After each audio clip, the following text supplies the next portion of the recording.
I come to the stories of the comfort women of Filipina from a very different perspective. I am the director of creative writing at the University of Miami, and my focus is on fiction. So back in 1996, when my first book of stories, Her Wild American Self, came out, it was among the first collection of stories, where the focus was on Filipinas who were born in the United States, who were of Filipino descent but were American. And there really weren't that many of those stories out there. And the book got taught in many colleges and high schools. And I started to get these letters from young women saying, this was my story, this is my story. You know, so often those of us, women of color, do not see their stories reflected in the literature they read in high schools and colleges. So here was this book. And one young woman in particular told me that she had been suicidal, and that the book had really helped her to get through it, and that she was trying to get her mom to read the book. And at about the same time that the book came out, there was a study done by the Center of Disease Control in San Diego, and they said, and that was around 1997, 98, and they said that the highest rate of suicides among teenagers in San Diego were among Filipina American teenagers, which was pretty horrifying to me. At the same time, I had learned about the stories of the comfort women through San Francisco choreographer Perlubungan, who had done a dance to the testimonies of Lola Amonita, her own testimony. And I was in Minneapolis when I saw this, and I thought, what is that? What is she doing? And it led me to do my own research. There was no research back in 1997. And I found one book by George Hicks called Comfort Woman. Many of you are probably aware of that. But there were no faces, no beautiful faces like the faces in your work, no stories, no narratives. And I wanted to know the women. And I wanted to know what was it about their experience and their lives that made them fight to survive. Where these young women here in the United States, who probably have a whole lot going on, were apt to want to give up. And I felt like there was a generational gap there. I felt like there was a story that's very much a part of our contemporary voice and the way we see ourselves and our young women, and that those stories from those comfort women would help. So I started to do that research.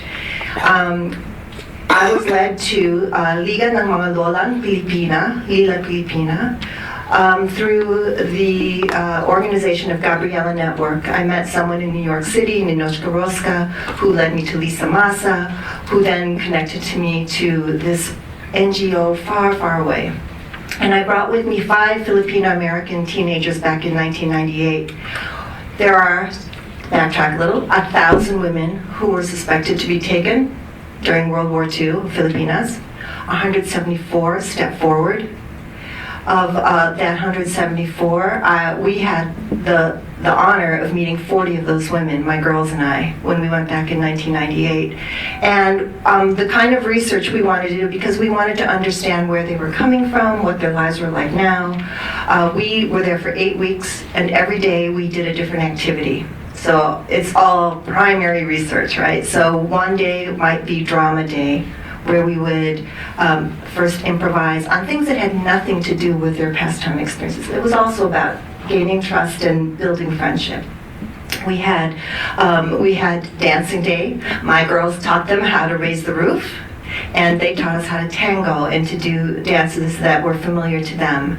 We had one day was a language day where we drew pictures of the palenque, the market, and then each of us either would write the English translation or the Tagalog translation or the Visayan translation so that we could connect with them.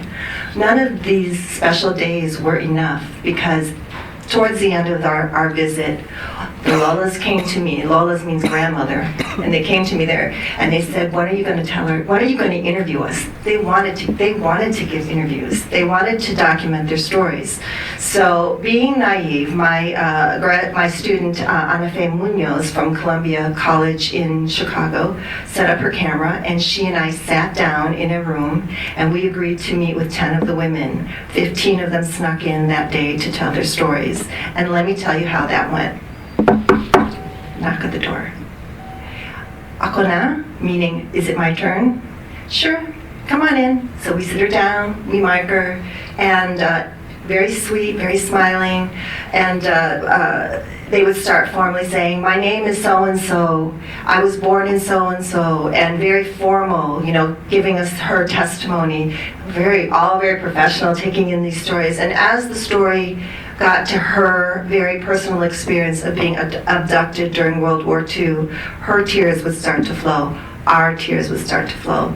They would take my hand, and they'd put my hand on their wounds, cigarette burns between their breasts, lumps on the back of their spines, on their legs, in their stomachs. I touched those wounds. By the end of that interview, we would be bawling, like, you know, like that kind of tears. We would take a moment, gather ourselves, gather the woman, calm her down. She'd wipe her eyes, oftentimes with the hem of her skirt. We would settle down. She'd be ready to walk back out the door. She'd get up, she'd walk out. We'd take a moment. Ako na, 15 times. By the end of the day, my student Anna Faye and I were swollen with tears. And when the other girls came to have dinner with us and the comfort women who were there in the space, one of the Lolas said, the stories have entered their bodies. And this is really what it's like when you get to meet, I would imagine, yes, for you too? It is like what it's like when you get to meet a survivor and she honors you with giving you the story of her experience. So for me, when I hear Abe say there is no evidence, in 2007, when I heard that, I thought, oh, I have touched the evidence. I have seen the evidence. I have listened to the evidence. And there is something, too, about receiving those stories. When you hear the stories, before you, you see this quilt.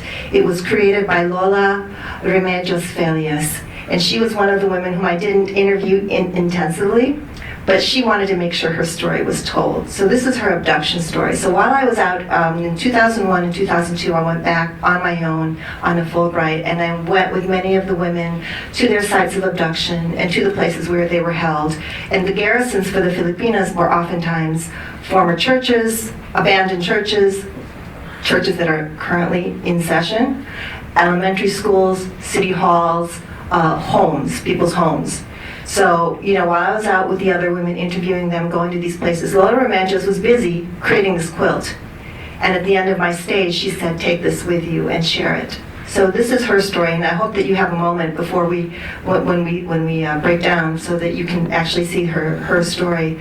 But it was so important to these women to tell their stories, and you receive them and you know that you can't just hear them. You know, you have a responsibility. We have a responsibility. All of you now have a responsibility because these are the stories of our people, right? And this is the way our women were being treated, and our young men, because there were also boys who suffered this atrocity. This is the way they were treated during war.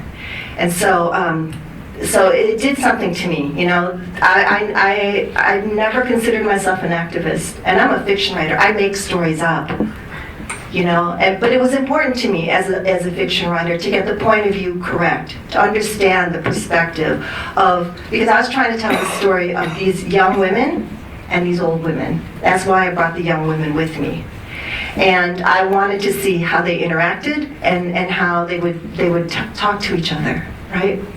So I went back to these garrisons, and the stories, for me, it was really important too because I wanted to get it right, the burden of getting it right. I heard the stories the first time in 1998 of 15 of the women, and then I went back in 2001 for a year as a Fulbright scholar, and I heard them again, and I videotaped everything. I had more than 30 hours of interview tapes. I went back and we taped the garrisons and the schools, and my relationships with the women started to grow, and they really started to feel like my grandmother. Then I went back in 2003 to follow up, and 2004 to follow up, and then in 2007 when Abe made his statement, I I got together with Annabelle Park, who's back there, and we worked together on House Resolution 121, along with the rest of the coalition workers on that bill, and brought back all the stories of what was happening here in the United States to the women. And I'm going to end with a testimony of one of the women. I talked a little bit about her story, and so I had more than 30 hours of tape and had to have it all translated. But I thought it was really important that their first-person perspective come out and be heard. So I'm going to end with this. This is from the interview of Lucia, whom I talked a little bit about, Lucia Alvarez, whom I talked a little bit about the other day. Thank you. I owe Richie. She paid for my haircut. Should I start? Are you ready? I am Lucia Alvarez. Do you want to know where I was born? I was born on the island of Samar, and my birth date, February 12, 1925. So my story, like this. In 1941, when I was 16 years old, I fell in love and I married into a family who loved me. By the following year, I had given birth to a baby girl. Because they thought I was beautiful and because they loved me, my in-laws pampered me. We lived with them so I could stay home with the baby. After the war began, our family moved to an evacuation center in the mountains. In October of 1944, I heard my mother-in-law screaming one day. I ran to her and saw my husband being beaten by Japanese soldiers. They punched him. They boxed his ears. They poked his chest with bayonet swords. Blood ran down his chest and covered his clothing. I could see how badly they wanted to kill him. Let's go to the mayor, my mother-in-law said. Let's go get help. He's the mayor, isn't he? So I snuck out the door. And before I could run, the Japanese who were beating my husband saw me. They dropped my husband and left him for dead and began to carry me away. I resisted, even though they pulled me down with both arms. They had to drag my body because I would not go. Tapos, I lost my balance. I fell and hit a large stone and broke the joint. I cried, and instead of helping me up, they pushed me. They were irritated that I fell. They pulled me. When they saw that my arm was broken, they tied my limb up in a sling. They shouted to me in words that I could not understand. I wiped the tears away from my eyes with my right hand and saw blood.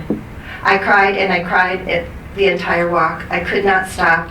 I cried even as I climbed to the hill of the Seminadores of St. Vincent de Paul. The soldiers threw me in a room. They stripped me of my clothes and left me naked for a week. Yes, naked. So it was easier for them when they raped me. Each time soldiers felt the urge, they simply barged into the room, 2 soldiers at a time, and holding a gun nearby, they used me. My body was so dirty, my arms so swollen with infection. I could not bear the severe pain. I would scream every time they came near me because the pain was so great. And also, I lost the movement in my right hand. It was so swollen. Look, the Japanese soldiers told me, if you don't like what we're doing, we'll kill you. And I'll end there.